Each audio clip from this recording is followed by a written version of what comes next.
আজকেও একজন উপদেষ্টা উনি বলেছেন নামাজ রোজার মতোই পয়লা বৈশাখ আমাদের সংস্কৃতি। এর ইমান আছে না গেছে? পর ইমান এমনিতেও নেই, আগে ইমান হারা, এরপরে আরো চলে গেছে। ওরা যদি তওবা না করে ও মরে গেলে জানাজা দেওয়া জায়েজ নেই। কারণ যার ইমান নেই বেঈমানের জানাজা আছে? বলেন। কয়দিন আগে এক বেঈমান বিদায় নিয়েছে, জানাজা করার জন্য একটা ইমাম খুঁজে পাচ্ছিল না। শেষে কারে রাস্তা থেকে ধরে বসে ইমামতি করেন। ও কি ও ইমামতি করতে জানে? আমার মনে হয় ও বলেছে আল্লাহ তুমি এর জাহান্নামে দাও। আমি একবার এক জানাজা পেয়েছিলাম কুষ্টিয়া।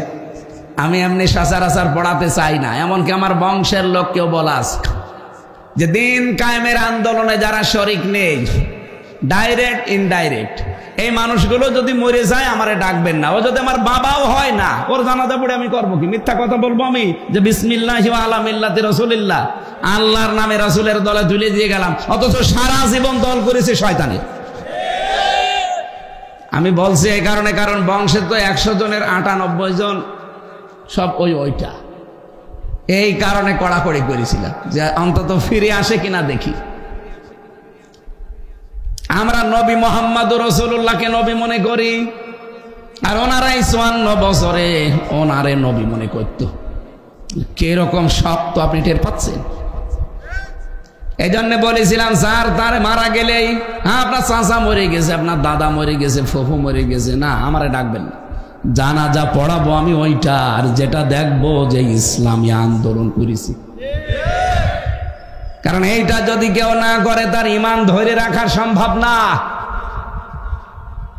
এখন যে কঠিন অবস্থা চলছে, ইমান যদি আপনি টিকিয়ে রাখতে চান, দিন কায়েমের আন্দোলনে ডাইরেক্ট ইনডাইরেক্ট আপনাকে শরীক হওয়াই লাগবে। এটা নারী হোক আর পুরুষ হোক, সবাই। জোর করে নিয়ে গেল জানাজায়।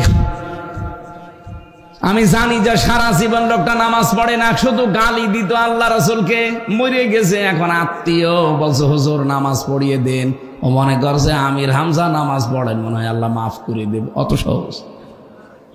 নবীজির চাচাকে আল্লাহ মাফ করেনি। কি কথা বলেন না কেন? আব্দুল্লাহ বিন উবাইকে আল্লাহ মাফ করেনি, নবী নিজে জানাজা পড়িয়েছে তারপরও। আর আমি হামজা কোথায়? কাবার ইমাম আব্দুর রহমান সোতাইসিকে দিয়েও যদি কেউ জানাজা পড়ান, তাকে আল্লাহ মাফ করবে না। জানাজায় আমি বলেও ফেলেছিলাম আল্লাহ এই লোকটা যেমন ছিল ওর সাথে আচরণ করবা ওই রকম, আল্লাহু আকবার। এটা হচ্ছে নিয়ত। আর এর পরে যা আছে সব তো উল্টা পাল্টা। যা সেখানে যাবি যা। তোর জন্য আমি মিথ্যা কথা বলবো যে বিসমিল্লাহি ওয়া আলা মিল্লাতি রাসূলিল্লাহ। অত পাগল শামসুদ্দিন। আমার ড্রাইভারের নাম শামসুদ্দিন। ও আবার মনে করে না যেন হুজুর আমারে বলছে।